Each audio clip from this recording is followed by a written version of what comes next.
அல்லாஹ்வுடைய தூதர் ஸல்லல்லாஹு அலைஹி வஸல்லம் சொன்னார்கள், உங்களுடைய வீடுகளுக்கு அருகில் அல்லாஹ்வுடைய இல்லங்களை அமைத்துக் கொள்ளுங்கள்.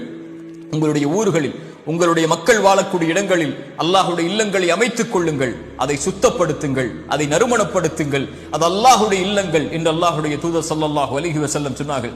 அல்லாஹ்வுடைய தூதர் ஸல்லல்லாஹு அலைஹி வஸல்லமுடைய காலத்தில் அல்லாஹ்வுடைய தூதருடைய இல்லத்தை, அல்லாஹ்வுடைய தூதர் தொழக்கூடிய அந்த பள்ளிவாசலை சுத்தம் செய்யக்கூடிய ஒரு பெண்மணி மரணித்து விட்டார்கள். அல்லாஹ்வுடைய தூதர் அந்த மரணத்திற்கு பிறகு வருகிறார்கள். நபித்தோழர்களை பார்த்து கேட்டார்கள், அந்த பெண்மணி எங்கே என்று. நபித்தோழர்கள் சொன்னார்கள், அல்லாஹ்வுடைய தூதரே, அல்லாஹ்வுடைய இல்லத்தை சுத்தப்படுத்தி அந்த பெண்மணி மரணித்து விட்டார்கள், அவர்களை அடக்கம் செய்து விட்டோம்.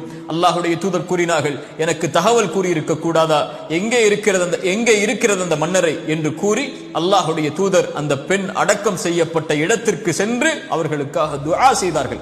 ஏன்? அவர்கள் செய்த பணி அல்லாஹ்விடத்திலே மேலான பணி.